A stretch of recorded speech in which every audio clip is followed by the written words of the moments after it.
Deixa eu tirar isso aqui que eu achei que... Veja se voltou o áudio agora. Tirei o fone, eu achei que o fone estava melhor. Veja se o som está voltando agora, senão a gente vai entrar de novo. Sem áudio, tá sem áudio. Tá sem áudio. Fala, César. Áudio com microfonia. Pronto. Melhorou ou não, gente? Tá ok agora? Tá ok? Tá legal? Beleza?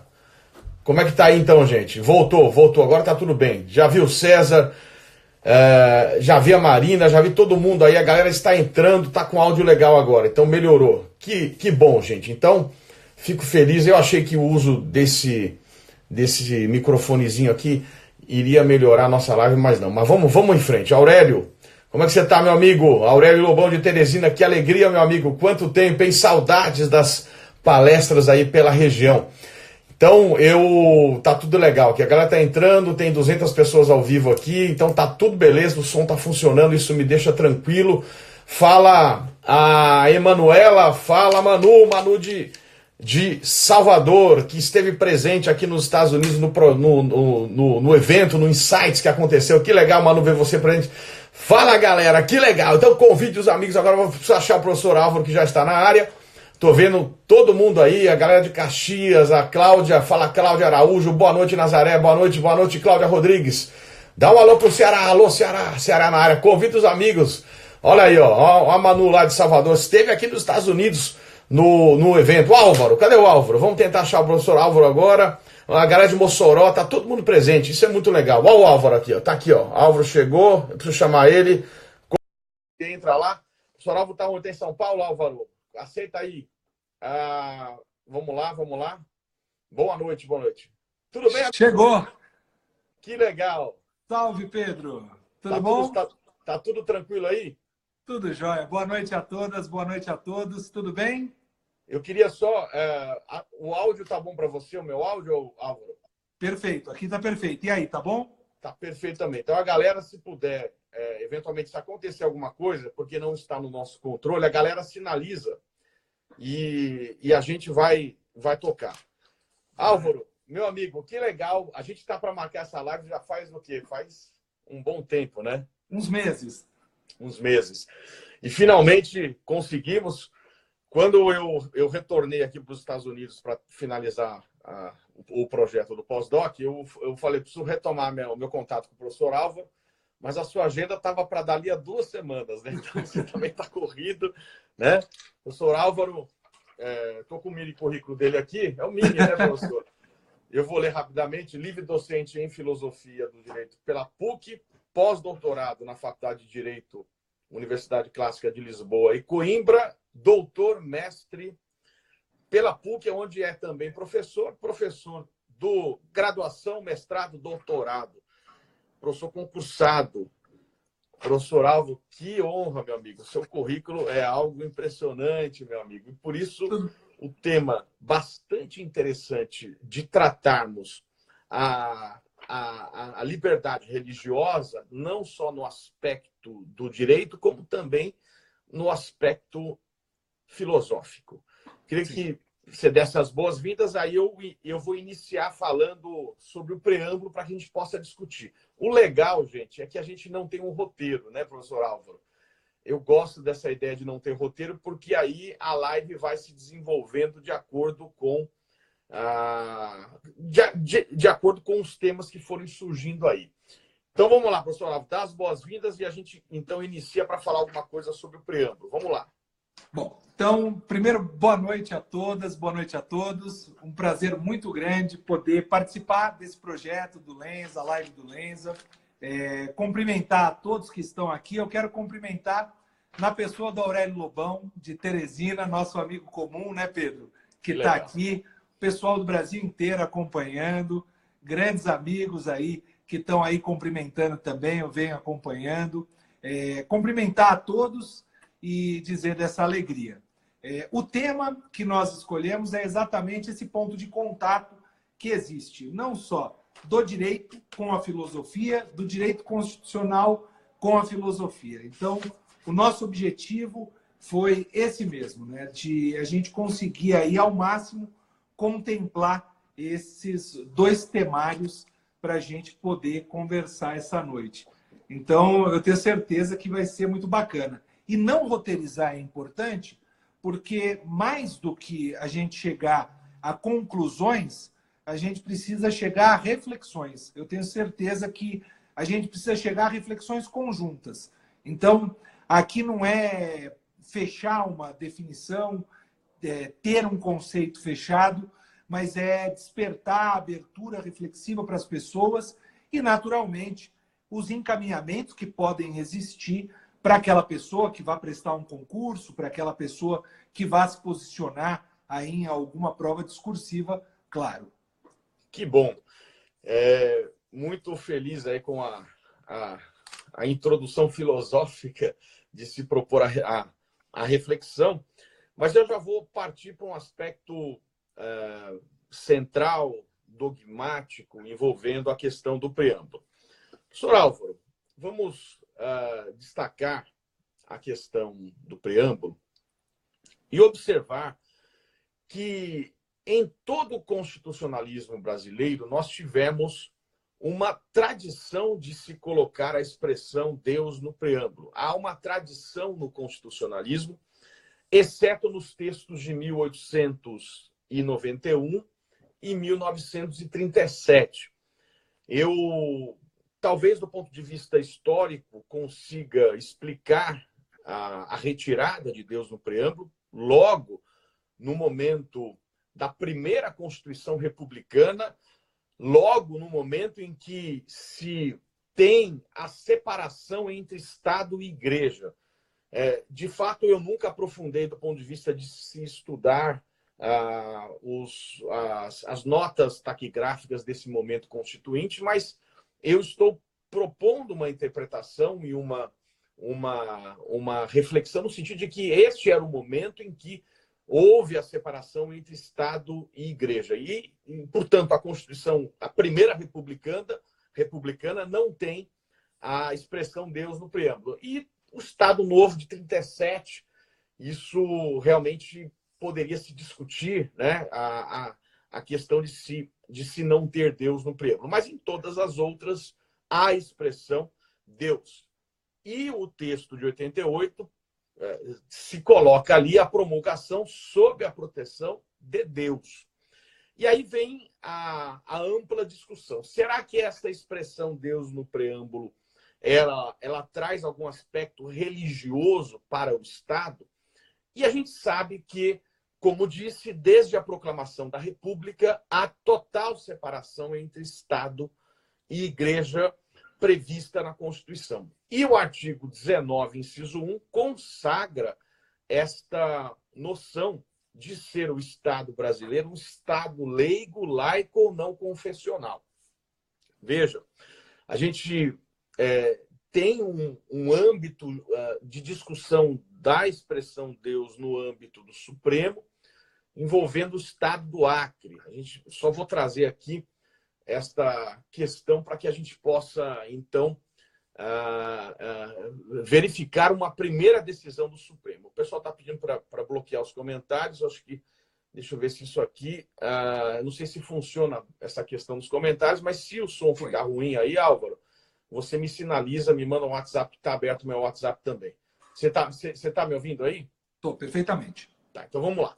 Então, a primeira grande decisão, importante decisão do Supremo, se deu no julgamento da ADI 2076, que envolvia a Constituição do Acre, porque era a única Constituição da República Federativa do Brasil, dos entes federativos, que não tinha Deus, a palavrinha Deus no preâmbulo. Essa questão foi colocada para o Supremo teve que analisar primeiro a natureza jurídica do preâmbulo e decidiu ali que o preâmbulo não é uma norma ou a expressão Deus no preâmbulo não é uma disposição de reprodução obrigatória ou compulsória para os demais entes federativos, e que o preâmbulo é uma norma de mera interpretação e que, portanto, não teria força normativa nesse sentido, serviria apenas para interpretação. E completou o Supremo justamente esta questão no sentido de que não se poderia obrigar que o Estado do Acre colocasse Deus no preâmbulo, porque a República Federativa do Brasil o Estado é um Estado leigo, laico ou não confessional. Essa questão religiosa foi trazida pela primeira vez aqui no julgamento da ADI 2076 e vai retomar em outros momentos, como, por exemplo, no julgamento de outros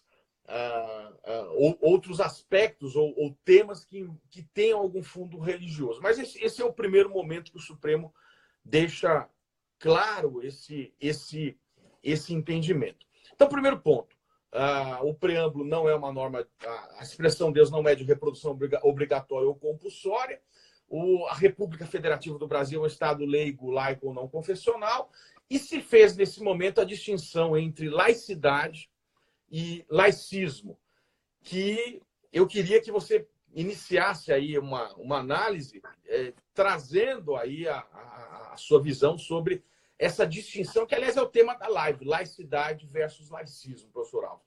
Então, colocada esta premissa, a gente faz a distinção entre laicidade e laicismo e dá sequência. Vamos lá. Muito bem. Então, vamos lá. Bom, primeiro, essa introdução importante de mostrar que o nosso histórico constitucional, embora ele fosse amarrado a histórico português, ele vai se iniciar em 1824. Isso é uma questão importante. Nós temos muito mais história não constitucional brasileira do que história constitucional brasileira. 324 anos de história não constitucional contra 190 e tantos anos de história constitucional.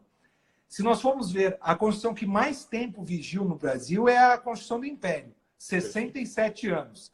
Então, essa é a Constituição que mais tempo ficou vigente no nosso país, que é importante também observar. E, de fato, a primeira Constituição da República não teve Deus e é de 37. As demais invocam Deus. E aí tem uma história interessante. Eu não sei se você se lembra dessa musiquinha, mas de um político chamado Emael. Sabe o Emael? Sei. Emael. Foi ele que colocou no preâmbulo da Constituição o termo Deus, na Constituição de 1988.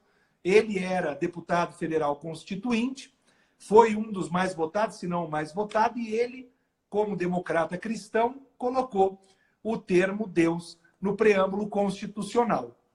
Naturalmente, ele diz que o Deus que ali está é um Deus cristão, mas o STF entende que não. É um Deus teísta e não é um Deus dito de determinada religião. E aí a gente já começa a ter uma problemática. Bom, o debate do texto do preâmbulo. O texto do preâmbulo é um texto constitucional ou não? O STF diz, não, ele vai nortear a interpretação, ele vai dar um norte para a interpretação. Bom, o que é isso, então, se não uma norma talvez supraconstitucional, ou um texto supraconstitucional? Alguns questionam se, então, eles não elevam o preâmbulo à Constituição.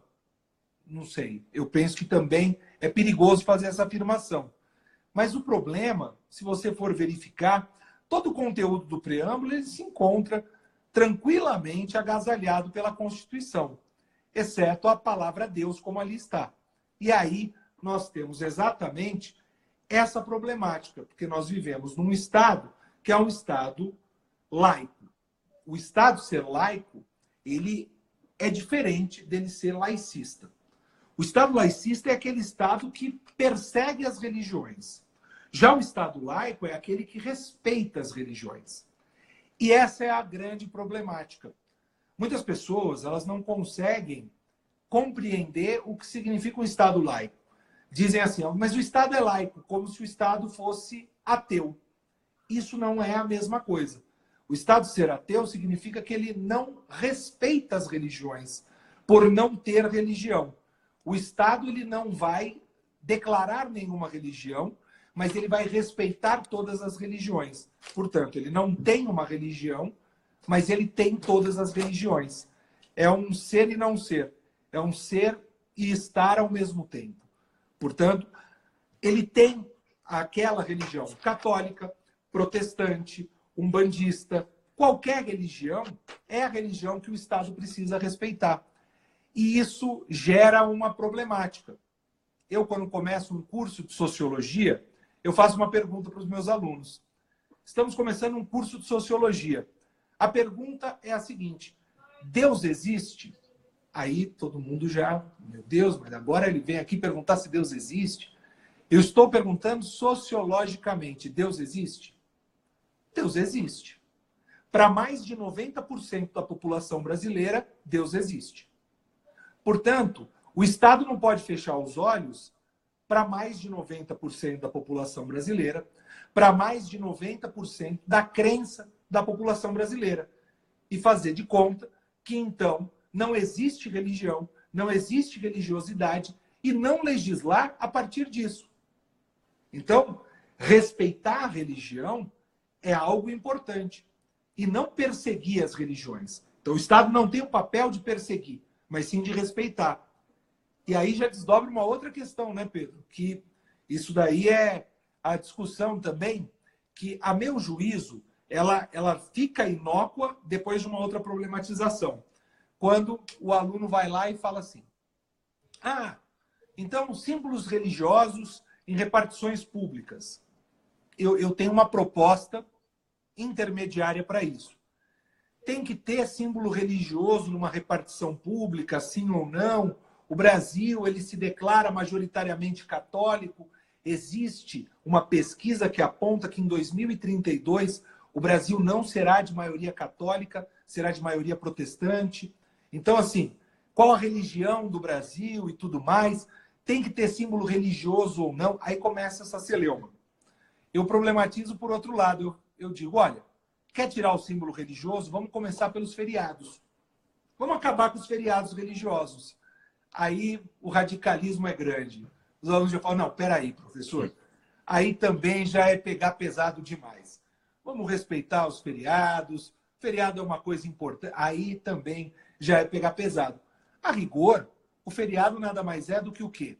O respeito majoritário de uma determinada religião. Existe uma religião majoritária no Brasil e essa religião majoritária brasileira revela que existem feriados religiosos que são colocados no nosso calendário. E esses feriados, eles são o quê? São respeitados e colocados nesse calendário.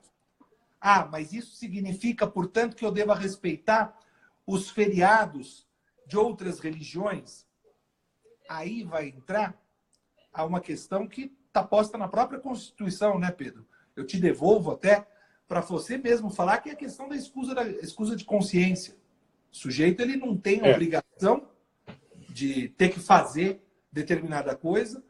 O adventista do sétimo dia, eu fiz recentemente uma banca de mestrado na área de ciência da religião, em que estava se falando exatamente isso.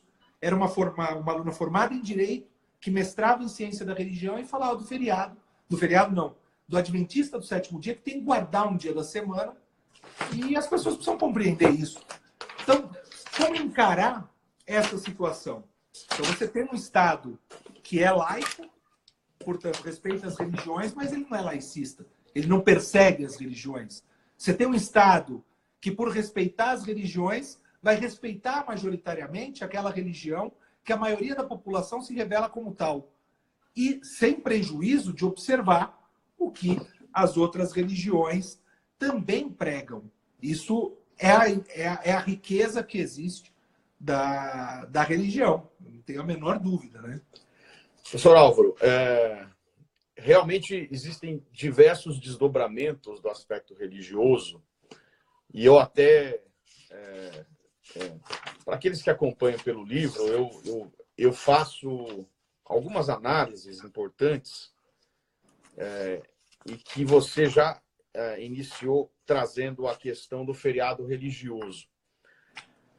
Aliás, eu quero entrar em alguns aspectos aqui religiosos, mas sobre o feriado religioso, é importante a própria questão da guarda sabática que você trouxe, o exemplo do adventista do sétimo dia, que guarda o sábado, dos judeus que não podem trabalhar a partir do pôr do sol da sexta-feira até o pôr do sol do sábado.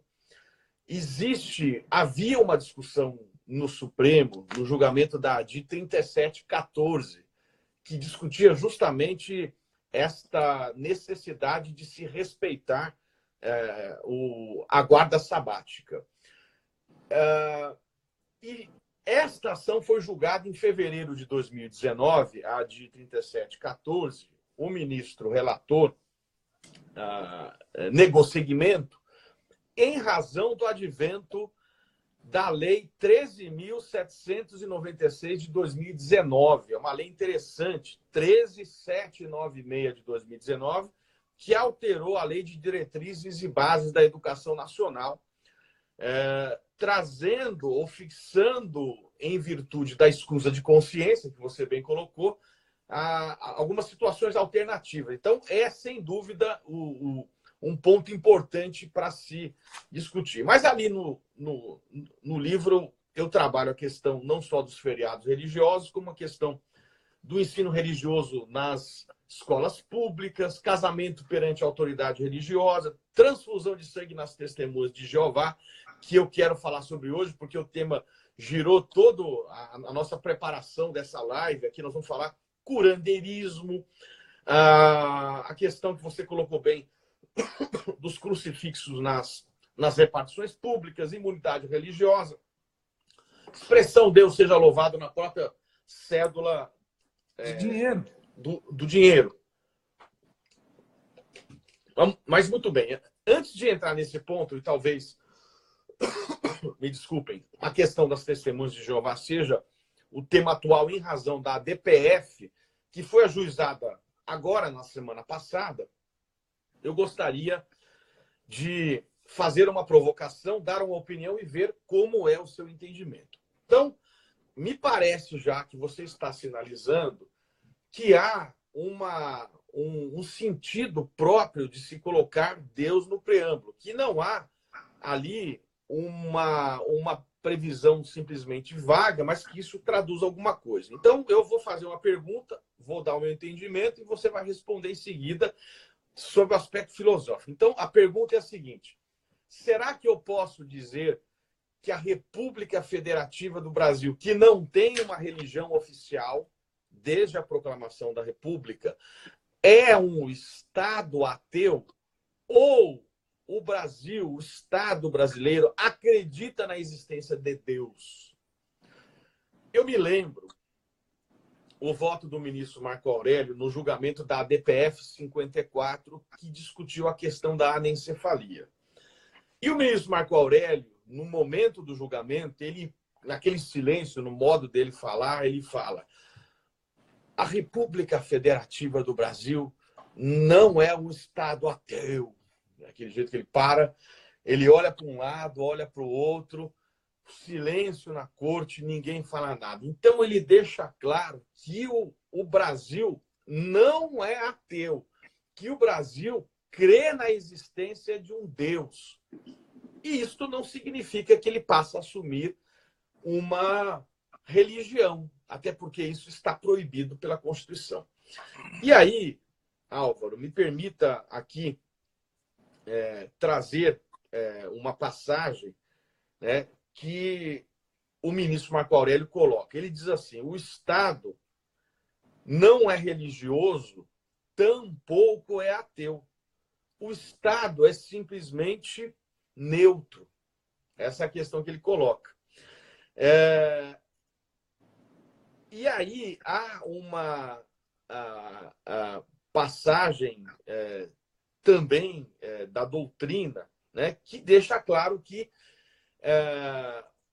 o Brasil não é ateu. Isto é colocado tanto em sede doutrinária pelo professor Paulo Bonet Branco, como no julgamento da DPF 54 pelo ministro Marco Aurélio, que faz uma afirmação e não é refutado pelo Supremo. O Supremo em nenhum momento destacou esta questão, seja no julgamento do Acre, seja no julgamento da questão da anencefalia e em outros momentos que envolviam aspectos religiosos. O Supremo não entrou nesse ponto específico, mas me parece possível, sim, falarmos e afirmarmos que o Brasil, a República Federativa do Brasil, não é ateu. Não é ateu. E aí eu trago uma passagem importante do voto do ministro Marco Aurélio nesse julgamento, a DPF 54, folhas 44, que ele diz o seguinte: a crença religiosa e espiritual, ou a ausência dela, o ateísmo, serve principalmente para ditar a conduta e a vida privada do indivíduo, que a possui ou não a possui. Paixões religiosas de toda a ordem hão de ser colocadas à parte na condução do Estado. E, nesse sentido, o professor Daniel Sarmento, quem está com o livro aqui, eu estou falando na página 199, isso. O professor Daniel Sarmento diz: as razões religiosas são válidas na esfera da consciência de cada um, mas não podem ser o fundamento dos atos estatais. Então, esta questão é uma questão bastante importante, porque muito se discute hoje na vida política o envolvimento da religião. Então, o primeiro ponto que eu coloco como premissa, tendo por base a doutrina e também a decisão do Supremo, é que o Brasil não é ateu. Essa é a primeira afirmação. E que, apesar disso, isso não significa que pode o Estado, no momento da condução ou da tomada de decisão política, assumir algum aspecto religioso. Isso fica no âmbito da vida privada. Então, eu queria ver se você concorda com essa aplicação, com esse entendimento, e esta preocupação que se tem que ter hoje, no sentido de que, na condução da atividade política, a religião tem que estar totalmente desvinculada do Estado. Queria saber a sua percepção sobre isso. Até que ponto, qual é o limite? Porque é óbvio que os políticos têm posições religiosas claras. É óbvio que, no âmbito do Ministério Público, tem pessoas que têm convicções religiosas. É óbvio que no parlamento existe bancada religiosa. Então, mas o ponto é, partindo da premissa que não há uma religião oficial, até que ponto essas convicções pessoais podem produzir efeitos no âmbito do próprio judiciário, do Ministério Público, do Estado, e inclusive na propositura, por exemplo, de uma DPF para discutir a anencefalia, a questão do aborto, como separar isso e qual é a influência que isso pode chegar. Então, primeira pergunta: o Brasil é ateu ou não? Segundo, qual é a consequência e o reflexo disso, professor? Vamos lá, então, Pedro. Primeiro, o Brasil não é ateu. É impossível o Brasil ser ateu com todo o nosso histórico. Segundo, o Brasil não é neutro também. Isso, para mim, é um mito. É um mito, mas não no sentido grego do termo, é uma lenda.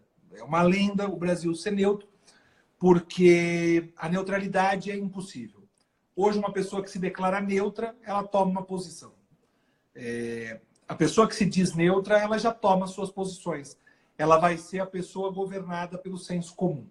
Então, se hoje uma pessoa disser assim, eu sou neutro, muito possivelmente ela vai ser a favor da pena de morte, contra o aborto, vai ser a favor da transfusão de sangue para pessoas de determinada religião, independente da religião. Essa é a neutralidade. Ou seja, não é a neutralidade. É uma tomada de posição, mas pela maioria. Então, isso não é neutralidade. Isso nada mais é do que um governo do majoritário. E a soma da vontade da maioria, necessariamente, não é aquilo que é o melhor para as pessoas no sentido do bem comum. Aí a gente vai entrar em contratualismo, Rousseau e uma série de outras questões. Mas eu aponto que a neutralidade não existe. E isso é muito difícil de afirmar também, e perigoso. A neutralidade não existe, o Estado não é ateu, e o Estado tem dificuldade de tirar a sua máscara religiosa para se apropriar do seu véu de Estado, do seu rosto de Estado, porque talvez ele não tenha clareza da sua feição de Estado. E aí nós temos, historicamente, uma dificuldade, que é qual? Se nós buscarmos na história, existe um elemento que sempre deu unidade para que a marcha da história acontecesse. Na antiguidade, os gregos, os romanos, eles buscavam unidade nos deuses. Então você tinha o politeísmo. na natureza. O próprio direito natural se fundava na natureza. A Idade Média, lógico, numa leitura ocidental, vai fundar tudo em Deus. Deus é o fundamento de tudo. Aí tem um rompimento, mas é um rompimento que é mais que um rompimento, é uma fratura com a modernidade. Vai falar, agora tudo é razão. Razão, razão, razão, razão. Como se a razão a tudo respondesse. No direito, o que vai dar unidade? A norma. Hans Kelsen vai ganhar uma força gigantesca no direito, dizendo que a unidade está na norma. A unidade está na norma. Só que a norma vai ter conteúdo moral. A norma vai ter um conteúdo não neutro. A norma vai tomar posição. E aí você vai ter o papel do intérprete. Então, veja, um intérprete com uma norma que tem conteúdos, estes conteúdos valorativos vão ser aplicados. Então, invariavelmente, aquele sujeito que vai aplicar e vai interpretar, muitas vezes transborda alguma convicção sua. E aí é que está a dificuldade da gente querer acreditar e muitas vezes ensinar aos nossos alunos o quê? Ah, existe um juiz neutro. O juiz ele pode ser imparcial, mas ele não pode ser neutro. É impossível uma pessoa ser neutra. A neutralidade ela não existe. Invariavelmente existe uma inclinação.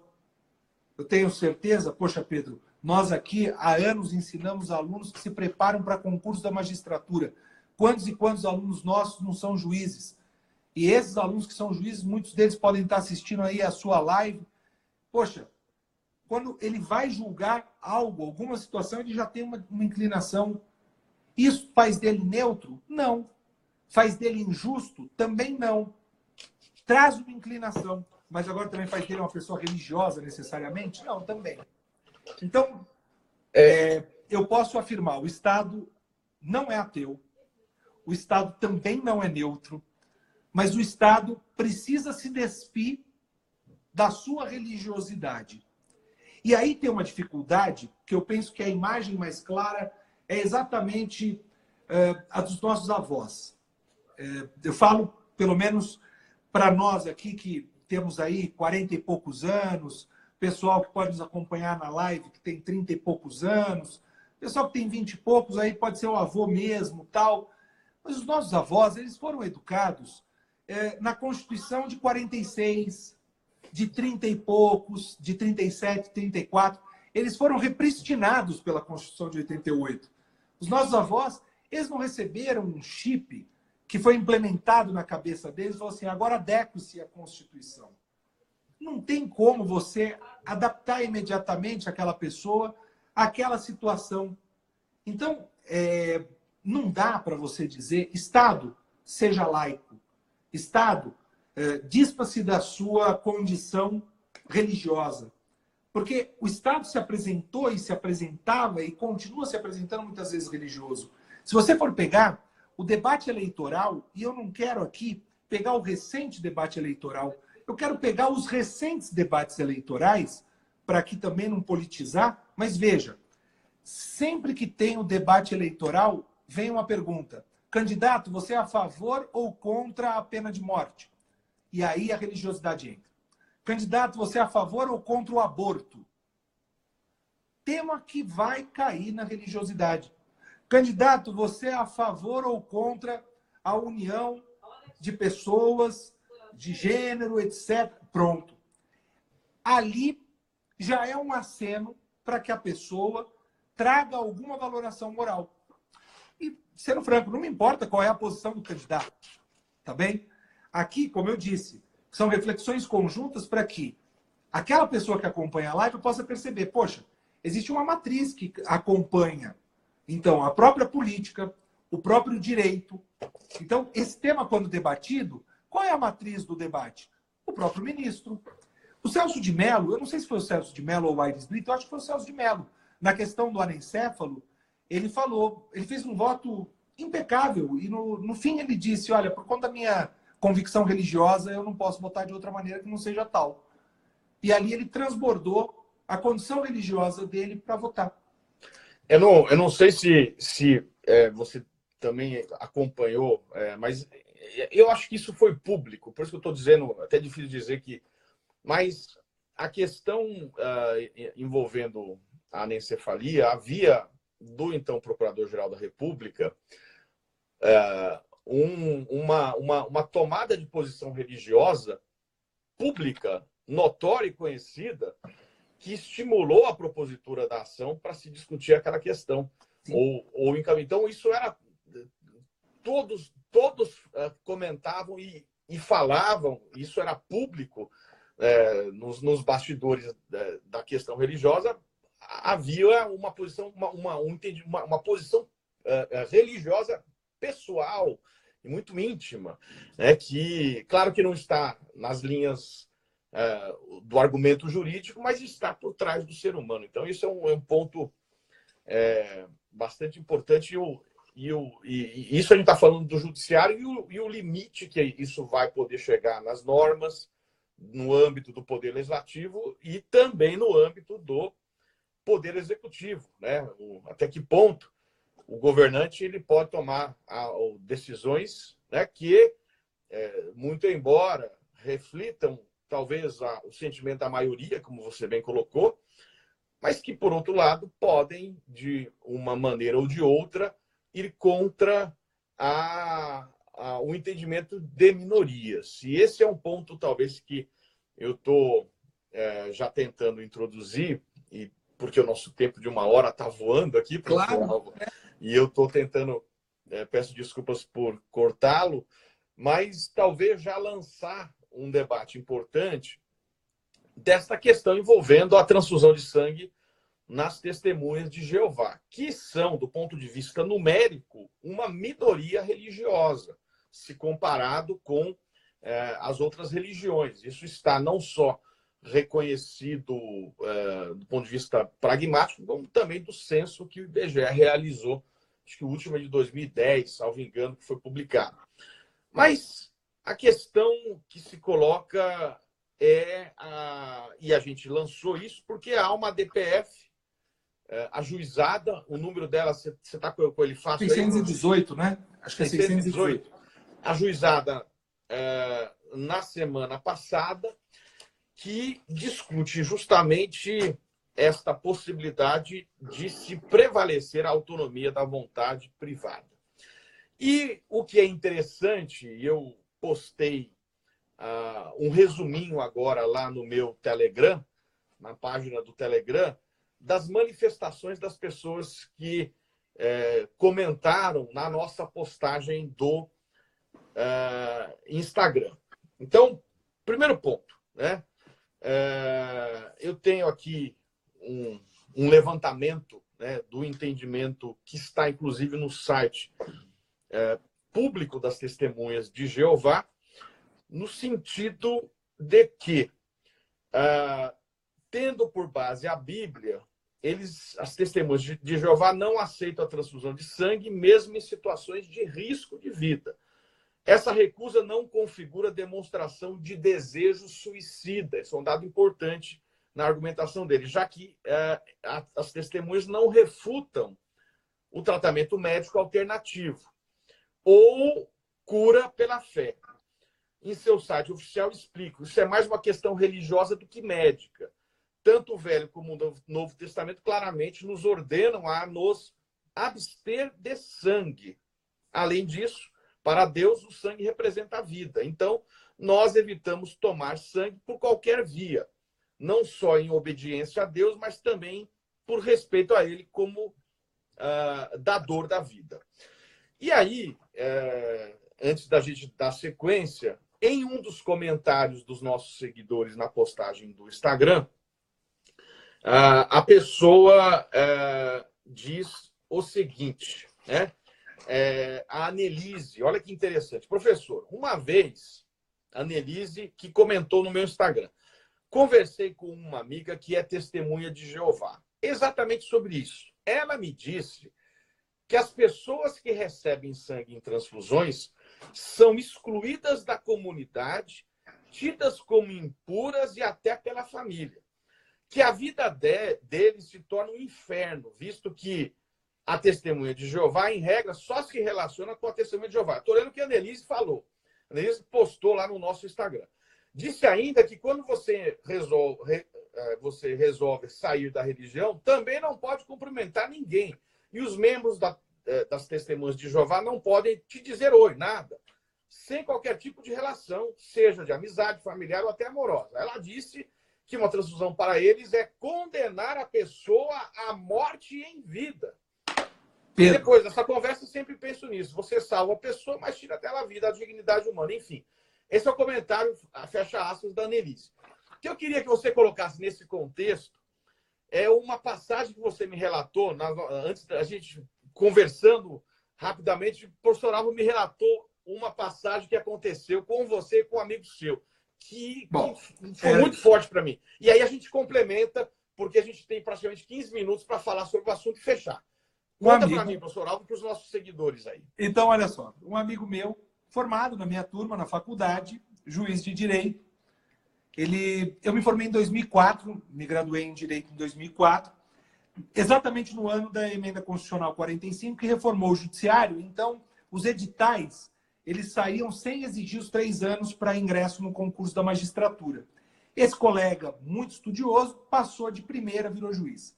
Então, um juiz fraldinha, menino de tudo, novinho, passou, virou juiz. Aí dá um ano, pumba, vai pegando os casos, julgando. Aí dá mais uns 2, 3 anos, ele me liga, vamos sair para jantar, tal?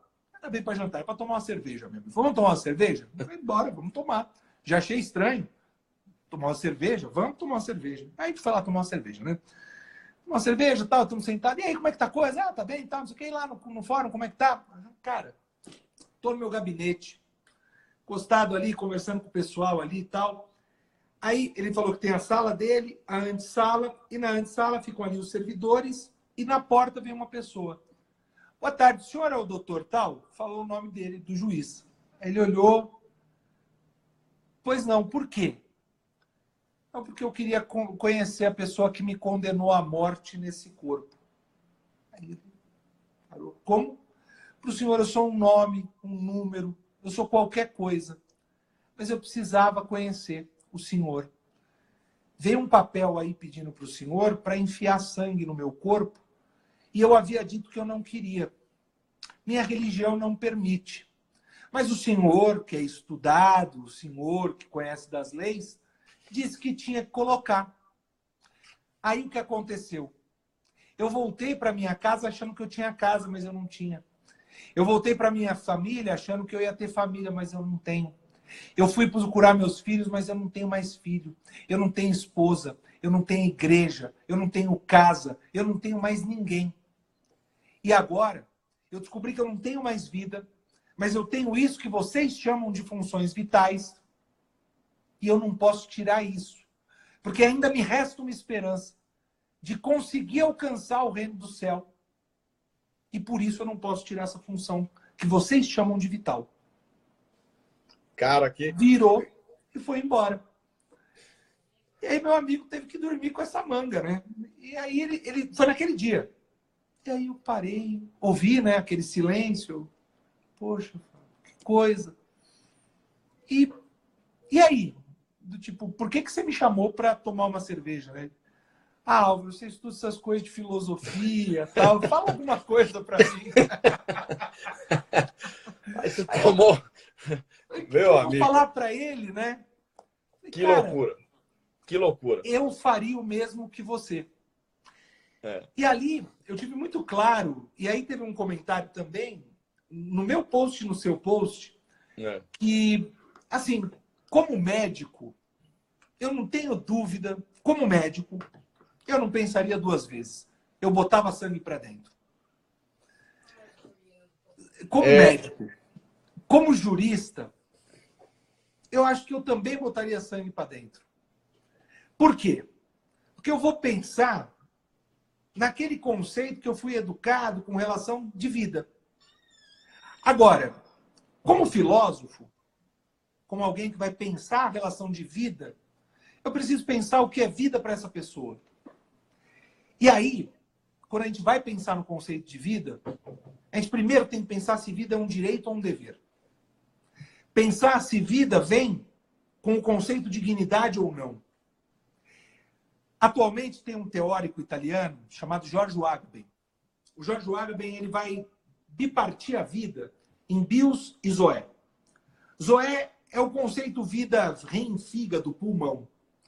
E a bios é o conceito contemplativo.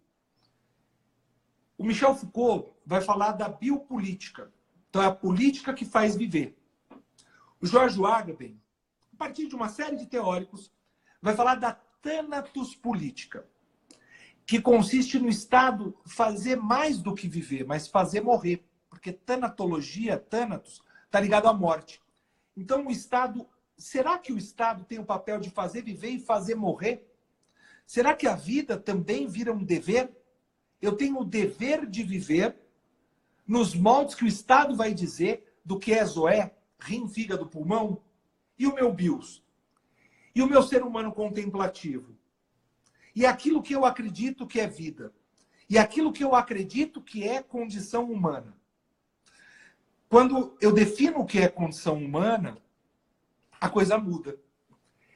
É natural que eu não possa falar isso para o meu amigo, espero que ele não esteja assistindo a nossa live, Pedro, porque isso entristeceria ele. Talvez possa deixar até um pouco conflitante algum colega magistrado que aqui possa assistir essa nossa conversa, mas a rigor, chegando à mesa de um magistrado, um pedido, coloca sangue ou não coloca sangue? Pensa no que é vida para aquela pessoa que está te pedindo. Você não pode medir pela sua régua o que é vida para outra pessoa. Ah, mas depois ela tem o direito de pensar. Mas por que ela tem o direito de pensar se previamente ela já pensou? Aí entra a questão da eutanásia, da distanásia, da ortotanásia. Se a pessoa não quer um tratamento distanático, por que você vai fazer um tratamento distanático na pessoa? Eu vou prolongar a sua vida.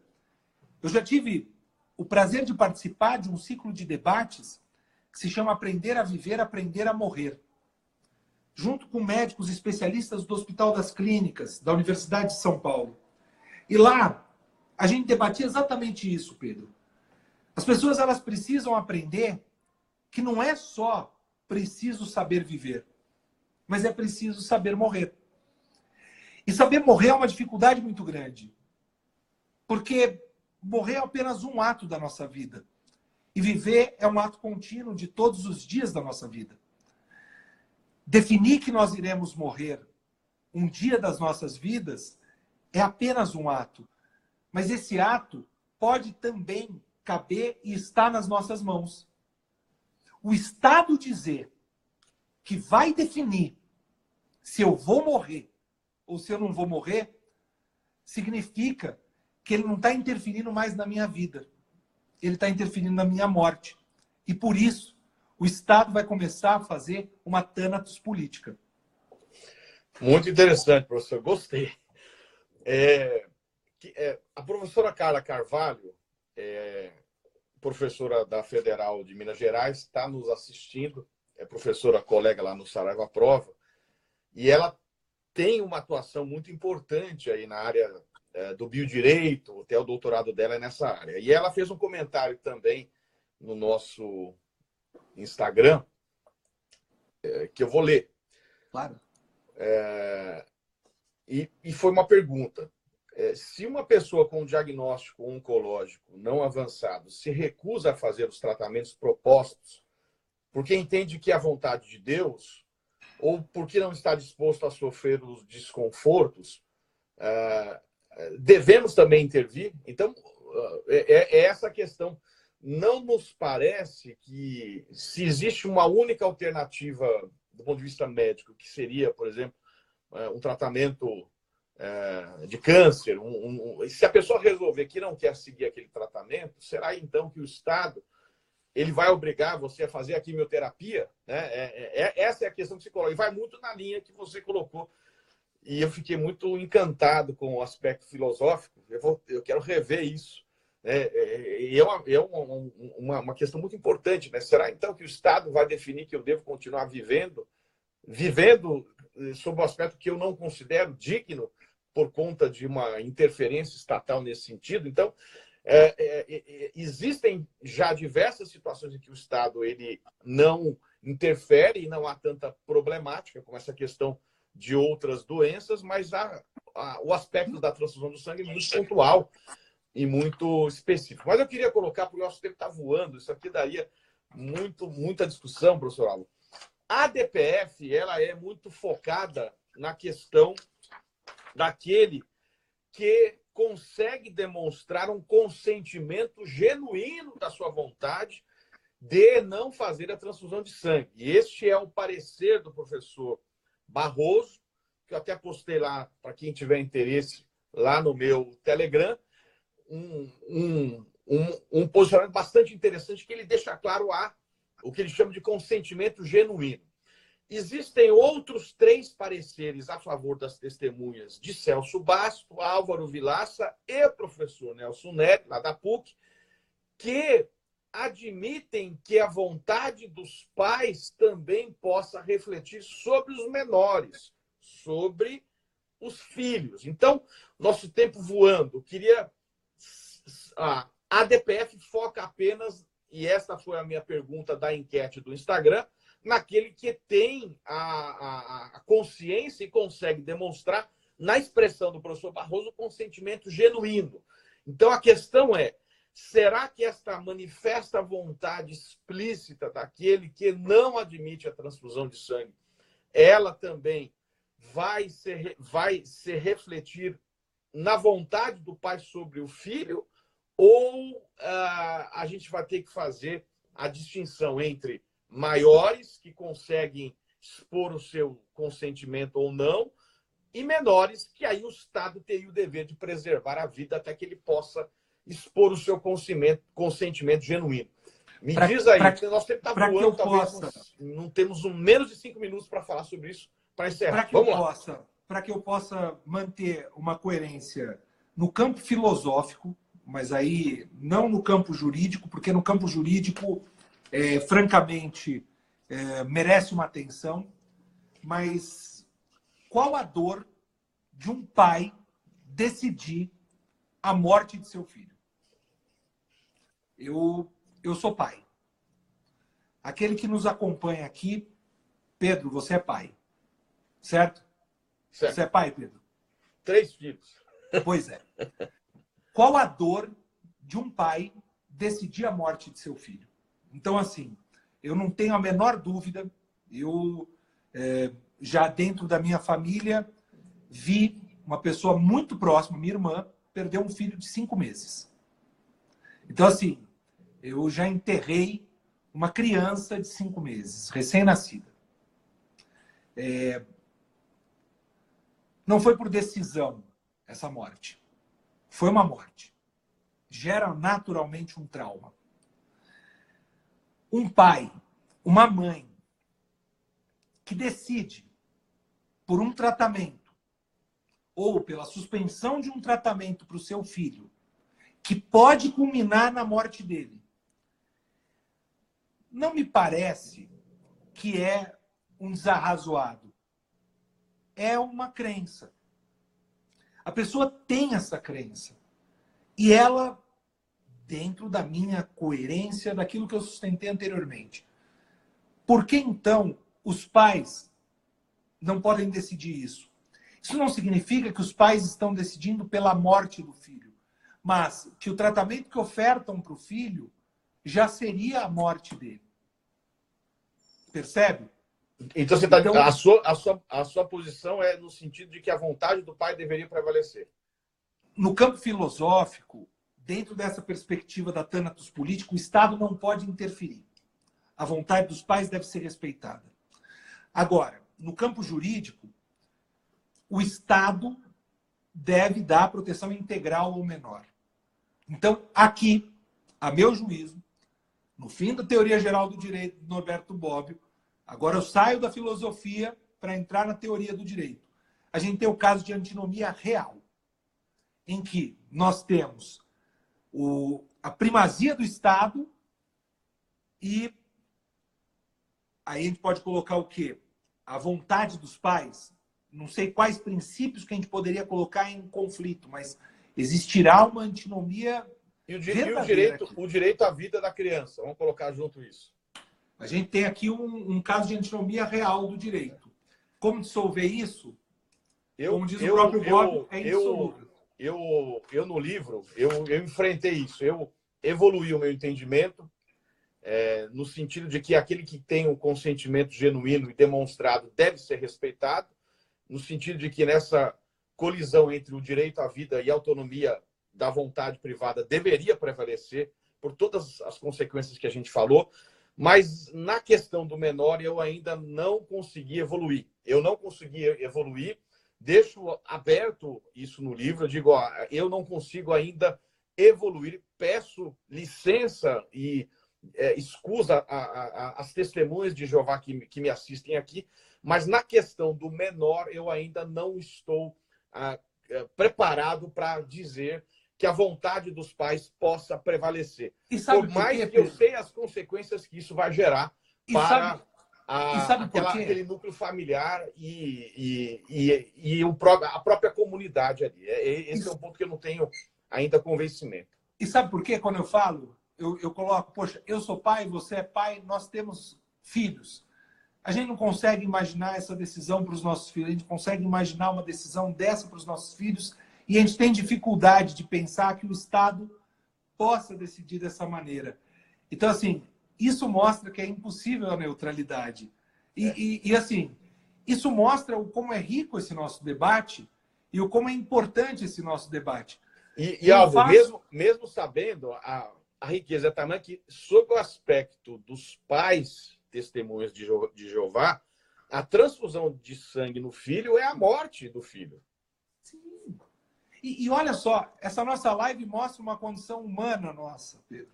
Eu acho que assim, a gente consegue chegar aqui para as pessoas, mostrar mais do que ficar mostrando assim, sabe, tipo, mostrar minha família e tal. É bacana, pode ser, a gente pode fazer e tal, mas é mostrar que a gente é humano. E a nossa humanidade gera anacronismos. E esse anacronismo está aqui, posto de uma maneira genuína, mas assim, sem perder o nosso rigor acadêmico, sabe? Pô, para mim, assim, que live, sabe? Professor Alves, eu estou preocupado, nós estamos há quase 1 hora e eu não quero, eu quero deixar salvo. Então, o que eu vou fazer? Pronto.